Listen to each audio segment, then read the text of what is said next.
Kata siapa? Cuma pecatur putra yang bisa membuat game secara epic atau brilian. Gue akan ajak kalian untuk melihat game epic dari turnamen FIDE Kandidat babak kedua antara derby pecatur putri India Divya Desmus melawan Faisali Ramesbabu. Ini kakak dari Pragnananda Ramesbabu. Teman-teman, jadi di ajang FIDE Kandidat ini gak cuma kategori terbuka aja, tapi kategori wanita juga ada. Yang menang di kategori wanita akan menantang Juen Jun ya untuk perebutan gelar juara dunia. Nah, seperti apa game ini? Akurasinya tinggi banget, 95%, dan ada beberapa langkah brilian yang harus kalian lihat ya. Jangan lupa di like dulu, di share, subscribe, dan jangan lupa please kasih hype untuk video ini. Biar channel RL Chess makin berkembang dan saya makin semangat untuk bikin konten. Dan RL Chess masih komitmen untuk memberikan impact untuk catur Indonesia. Dengan format yang sama, catur klasik Divya memulai dengan langkah C4. Pembukaan Inggris dijawab dengan langkah E6. Mohon maaf ya kalau ada suara anak kecil nih, suara Aliona. Putih kuda C3, kemudian hitam D5, kemudian putih D4. Ini jadinya Queen Gambit decline ya, atau Gambit Menteri ditolak. Hitam kemudian langkah H6 dulu, menjaga petak G5, putih makan, kemudian dimakan lagi, dan putih Bishop F4. Hitam C6, putih E3, hitam Bishop D6. Putih makan, makan lagi. Kemudian putih Bishop D3. Kemudian hitam kuda ke petak E7. Putih Queen C2 seperti setup yang biasanya dilakukan dalam Queen Gambit ya. Hitam mengamankan raja, putih kuda F3. Hitam kuda D7, putih mengamankan raja. Kemudian hitam kuda F6. Langkah 12 putih H3 dulu, propilaksis menjaga petak G4. Hitam G6 menutup diagonal yang dikuasai oleh bishop. Nah, bisa juga idenya untuk menukar bishop di petak F5 karena bishopnya kuat nih. Putih benteng A B1, tujuannya mau B4, propilaksis langsung dimainkan oleh Faisali. Putih kuda ke petak A4 dan hitam mainkan idenya, gajah ke petak F5. Putih kuda C5, ancam pion, Queen C7 menjaga. Putih benteng F ke petak C1, hitam kuda D7. Faisali Ramesbabu coba menyederhanakan permainan, coba bermain taktis terus nih. Selalu coba menggagalkan ide dari putih. Putih nggak mau melakukan pertukaran, masih mau menjaga kudanya supaya permainan tetap hidup ya. Kemudian hitam benteng F ke petak E8, manuver Faisali kuda C3, hitam Queen D6 karena ada ancaman kuda makan D5 ya setelah pertukaran ini mungkin. Langkah 19, putih manuver lagi kuda ke petak E2, hitam kuda F6, putih kuda ke petak F4. Pertukaran bishop dilakukan oleh hitam, putih makan pakai kuda.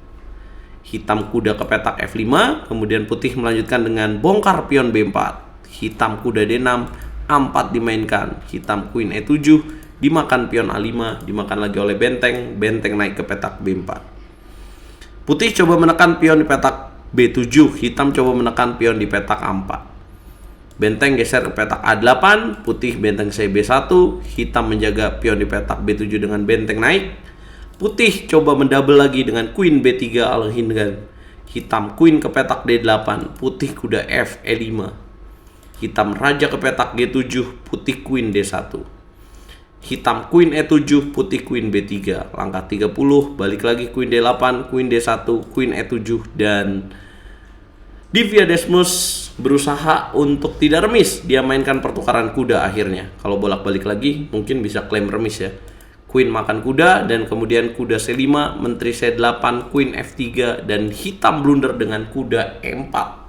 Langkah ke-34, sisa waktu 1 menit 25 detik. Apa yang dilakukan oleh putih? Betul, benteng makan B7, mengancam pion di petak F7, hitam makan, putih makan, dan hitam kuda G5. Dan inilah momen krusialnya. Ketika putih udah unggul 1 pion, menekan petak F7, menteri diancam, Divya salah dalam menjalankan queennya. Harusnya kemana teman-teman? Harusnya ke petak G4, Queen G4 ya. Tujuannya apa? Tujuannya untuk menawarkan pertukaran queen. Nanti kalau dimakan seperti ini, putih sudah unggul 1 pion. Kalau misalkan dia kuda E4 dimakan, makan lagi benteng B4 menuju endgame, saya rasa mudah untuk putih menang. Nah, tapi apa yang dilakukan oleh putih Queen G3? Apa yang salah tuh sob dari Queen G3? Mampukah kalian melihat jawabannya? Yap, karena hitam bisa melakukan sacrifice the rook. Brilian yang pertama. Kalau dimakan, benteng hilang. Kalah satu kuda. Putih dapat melakukan skak, raja ke petak H7, dan kemudian benteng B8. Wah, menteri kabur, checkmate di pojok. Bagaimana cara putih menyelamatkan keadaan ini? Cara hitam menyelamatkan keadaan ini? Bagaimana cara Faisali keluar dari tekanan ini? Apakah dia menyerah? Belum. Faisali menemukan langkah brilian, benteng C1, raja wajib naik, dan sacrifice the queen. Boom, brilian yang kedua. Dimakan queennya, kuda ke petak F3.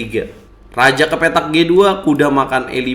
Kemudian dimakan balik dan benteng A1, benteng A8. Mereka sepakat untuk remis. Kok gitu sih? Iya, karena pionnya juga sama. Jadi hitam mungkin akan mainin C5. Kalau putih A5, D4 gitu ya. Percuma, gak ada keunggulan. Kalau benteng A7 bisa makan E3 ya. Jadi bahaya. Kalau dimakan baru raja G8. Nah, jadi akhirnya mereka sepakat untuk remis. Sayang banget ya, gara-gara satu langkah padahal udah unggul. Ketika lawannya di sini benteng C5, kemudian dia jalan menteri menteri 5 raja H7, benteng B8 ada benteng C1. Ya, harusnya jangan menteri G3 ya. Pada saat kuda G5 harusnya menteri ke petak G4. Nah, jadi inilah kenapa pecatur wanita kuat ya dari India, nggak cuma di kategori pria aja. Divya Desmus elo ratingnya udah mau 2500, Faisali 2470. Nah, hasilnya bagaimana? Untuk peringkat sementara Zhu Jiner ya semuanya 1 poin ya. Zhu Jiner dari Cina, Tan Zhongyi dari Cina, Alexandra Goryakina dari Rusia, Anna Muzychuk menggantikan Cornelia Humpi dari Ukraina, Bibi Shara, Katerina Larno, dan Divya Desmus ya. Kemudian peringkat 7 ya sama poin 1 poin juga.